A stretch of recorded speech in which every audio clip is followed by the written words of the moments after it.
Olá, tudo bem? A paz seja contigo. Mais uma vez nós estamos aqui para dar sequência na nossa leitura bíblica anual. E a leitura de hoje vai estar em Êxodo, capítulo 7 até o 9, tá bom? Bom, hoje nós vamos começar a ver, né, o processo de libertação do povo de Israel, né? Moisés, ele indo a Faraó e falando com mais veemência, já com sinais, maravilhas, prodígios, né? Várias pragas já acontecendo ali para mostrar o poder de Deus e o juízo de Deus contra a vida de Faraó. Mas eu gostaria de destacar nesse vídeo de hoje exatamente a obstinação de Faraó, né? Que a obstinação é uma situação muito ruim que pode acontecer, assim como aconteceu na vida dele, também nas nossas vidas, na vida do servo de Deus, quando ele começa, né, a permitir que o orgulho entre no coração, como ele começa a achar que só o jeito dele está certo, né, as coisas que ele faz independente da vontade de Deus, independente do que diz a palavra, é a vontade que prevalece, e isso pode levar a situações desastrosas, né? Então vamos estar falando um pouquinho a respeito disso. A gente percebe, por exemplo, né, quando Moisés ele começa a falar, Faraó ele tinha algumas situações, né? Primeiramente, ele não acreditava, né, que a palavra de Moisés era verdadeira, e mesmo quando as situações começaram a acontecer, o juízo de Deus começou a acontecer sobre a vida de Faraó, ainda assim, né, ele foi tomado por essa obstinação, falando: não, é o meu jeito, é do jeito que eu quero, eu não abro mão daquilo que me foi proposto, que é a escravidão do povo, eu não deixo eles irem, e isso acabou trazendo ruína para a vida dele, ruína para a família dele, ruína para todo o reino do Egito ali, por conta dessa obstinação. E como eu falei agora há pouco, né, a gente tem que tomar cuidado, que obstinação também pode acontecer entre os servos de Deus. Mais para frente, na nossa leitura, nós vamos ver a história de Saul, o primeiro rei de Israel, e esse homem, ele também, ele foi chamado por Deus, ele foi ungido por Deus, ele teve ali um relacionamento, teve conquistas em nome do Senhor, mas chegou um momento que o orgulho tomou conta do coração e ele falou: agora é do meu jeito, né? Tudo ele queria fazer do jeito dele. As pessoas alertavam: mas essa não é a vontade de Deus, não é assim que ele direcionou. Você tem que fazer do jeito certo, obedecer é melhor do que sacrificar.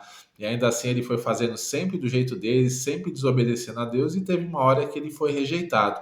O Espírito de Deus foi retirado da vida dele, ele passou a ser oprimido pelo inimigo e acabou a sua vida em derrota, acabou a sua vida em vergonha. Então a obstinação ela tem essa situação sobre as nossas vidas, né? E para que nós possamos vencer a obstinação, vencer o orgulho, uma das coisas que nós temos que fazer que são fundamentais para a vida de qualquer cristão, né, é a questão da humildade, cultivar a humildade na nossa vida. E a humildade ela vem no reconhecimento que nós não somos, né, autossuficientes, que nós dependemos em primeiro lugar de Deus, dependemos da sua vontade, dependemos da sua direção, da sua proteção, dependemos ali do seu propósito sobre as nossas vidas. As nossas bênçãos, né, elas vão, e o cumprimento das promessas, elas vão ser fruto de obediência, fruto de conhecimento da palavra e aplicação ali no dia a dia. A gente vai ver essa questão da obediência logo mais na própria leitura do livro de Êxodo, como Moisés ele obedeceu a Deus em tudo e como as coisas davam certo na vida dele. E assim também nós temos que aprender que os caminhos de Deus realmente são melhores que os nossos, que os pensamentos de Deus são maiores que os nossos e nos sujeitarmos a Ele, né? Sermos humildes para sabermos que nós dependemos de Deus em primeiro lugar e que Ele é poderoso para nos guiar para um caminho de bênção e um caminho de vitória em todas as áreas da nossa vida, né? Nada fica de fora, tudo realmente deve estar sujeito à vontade, direção e o propósito do Senhor. Esse é um ponto. E a humildade também, ela sendo cultivada na nossa vida, um outro aspecto é a gente saber que nós dependemos de outras pessoas. Que, mais uma vez, não somos autossuficientes, né? Por mais que a gente possa ter um conhecimento, uma posição, ter conquistado algumas coisas, mas ainda assim nós somos dependentes de outras pessoas. Somos dependentes das orações, somos dependentes das situações onde as pessoas elas têm mais conhecimento que nós, podem facilitar a nossa vida.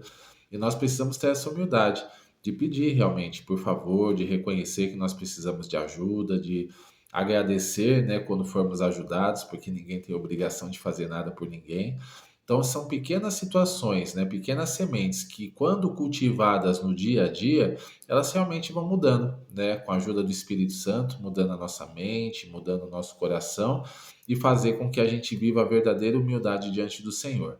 E isso vai ajudar também a se livrar de muitos problemas, muitas dificuldades. E a coração humilde diante de Deus é o coração que realmente ele ouve, que ele atende, né? A própria palavra fala que Deus ele resiste aos soberbos, mas dá graça aos humildes.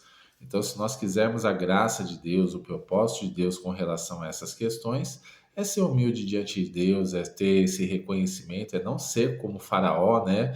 Orgulhoso, arrogante, né? Soberbo e obstinado dentro das suas opiniões, mas sim, saber que nós às vezes podemos estar errados, é buscar em Deus as confirmações das direções que nós estamos seguindo, ver se ainda é o tempo de nós permanecermos no caminho ou no lugar onde nós estamos e seguir a Deus em todas as coisas, porque isso vai fazer com que nós realmente possamos viver a vida abundante, a vida plena que o Senhor tem para nós e também vai nos ajudar, né, a ser um bom exemplo para o mundo à nossa volta, para as pessoas que convivem conosco, para que elas também possam confiar no Senhor e possam entregar as suas vidas inteiramente a Ele, porque Ele cuida de nós e Ele é fiel em tudo e em todas as coisas.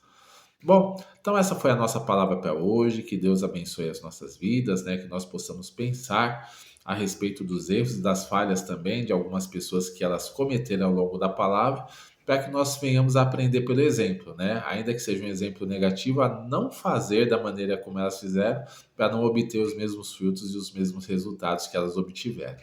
Amém? Então é isso. Que Deus abençoe a sua vida. Tenha um bom dia e fique na paz.